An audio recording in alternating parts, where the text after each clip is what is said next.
Hey guys, how's it going? In this video we're going to be taking a look at Fortnite compared to PUBG. To cut a long story short, I'm going to make a case for why Fortnite is the better game, particularly directed towards the kinds of people who might be interested in the other games that I've played a lot on this channel, the more realistic and tactical shooters like Squad.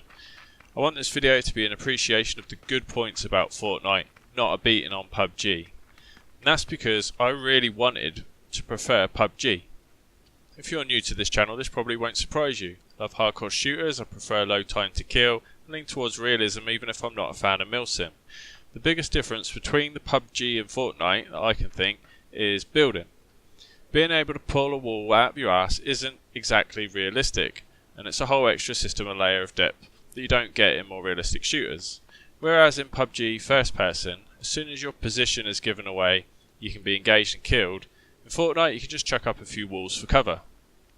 I reinstalled PUBG after the fixed PUBG campaign and shortly before the new Vikendi map came out. I hope I pronounced that right. I was already enjoying it. I thought the game had improved. Vikendi released, I was really impressed. I was really enjoying it. In PUBG, the basic shooter fundamentals are super important. Decisions can be based on complex and subtle information. In this clip I'm primarily thinking about positioning in relation to the circle coming in behind me. I've covered a lot of ground quickly. I have no idea where opponents are, thinking about getting a good view from this high ground, potential cover to hide behind like rocks, being among the trees to break up the eye line from the opposition to make me harder to spot, and I'm thinking about sound, moving slowly to make myself quieter while listening out for opponent footsteps. When I spot this guy, the situation gives me a load of subtle information, which helps me make the decision about what to do next. I haven't seen or heard any opposition nearby. He's running from the buildings on the left, suggesting that it's clear to my left. This is compounded by the fact that no one shot at him since he's been running out in the open. To my right is unknown, both to me and to him. I'm rusty, I'm not totally confident about taking this guy out at range. If I shoot at him, I give my position away to him. If there's a guy on my right, I give my position away to him too. If I run left, let this guy run right, then I can be pretty sure it's going to be clear for me. I have the opportunity to listen out to see if anyone shoots at this guy on the right. If it stays quiet, I get to know that there's only this one guy on my right. And unless he gets killed, I also leave this guy thinking that it was clear to his left because nobody shot at him while he was running through the open field. But much of this thinking, however, can be superfluous in Fortnite. Players can just chuck up a wall as soon as they get shot at. It's virtually impossible to get caught out in the open. So if PUBG is directly aimed at my preferred genre, then why would I even bother playing Fortnite? Well, just a little bit later in that game, this happened. My rusty shooting had managed to take a bit of health off him, but at first I was gobsmacked, especially when I watched the kill cam and I could see how little damage he'd taken. Then I thought it must be poor hit detection. I watched the slow motion and saw, however, that the bullets were hitting the door frame and the door, so I thought maybe it was due to the aim down sights not lining up with the centre of the regular aim, or maybe it was RNG linked to movement. But the first shot hit and I was stationary after that. To be totally honest, I don't know what it was, but I do think that this sort of funny funky stuff happens all too often in PUBG. Whereas the gameplay demands precision based on the most subtle of advantages, the game itself sometimes fails to deliver the same levels of precision. When that happens, it stands out like a sore thumb and it's frustrating. Frustrating enough to leave me exploring other games in the hope of a more enjoyable experience. Fortnite, on the other hand, well, there isn't too much subtle about Fortnite, is there? Played it a little bit nearly a year ago when it first started to overtake PUBG's popularity, but I decided I couldn't be bothered to learn all the building stuff.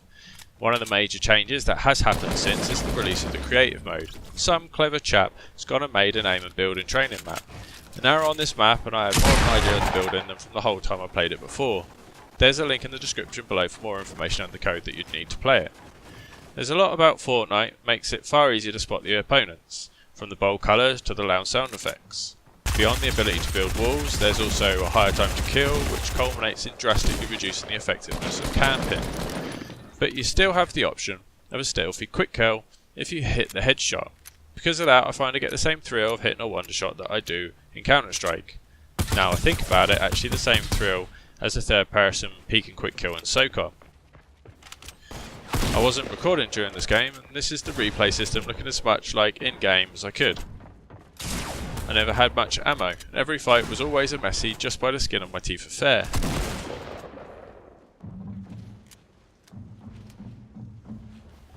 This bit when I didn't have time to use my shield drink was awesome. I knew he was close, but I had no idea that he would be transported up through the void too. He mustn't have had a clue what was going on.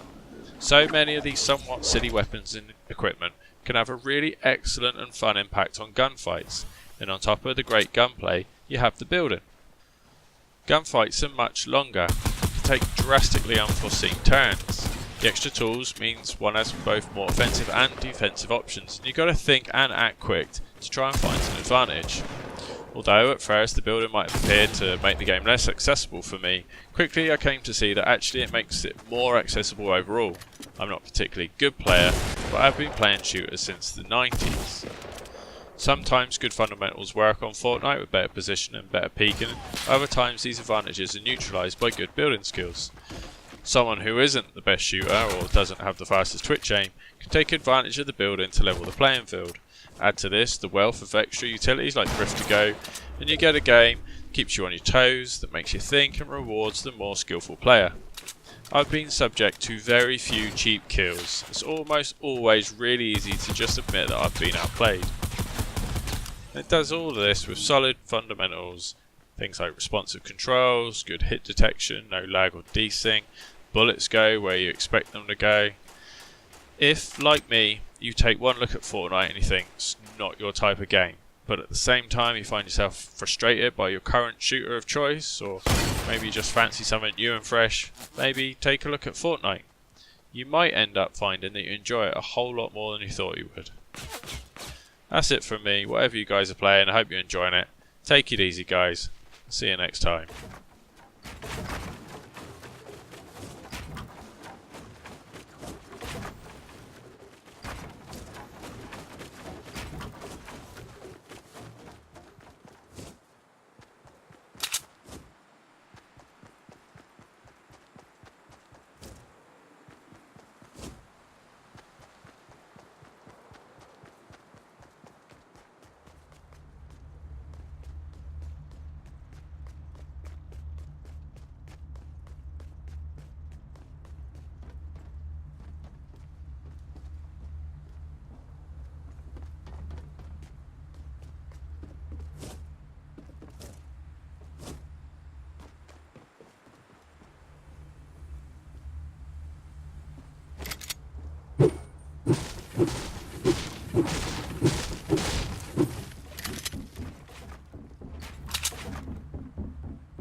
you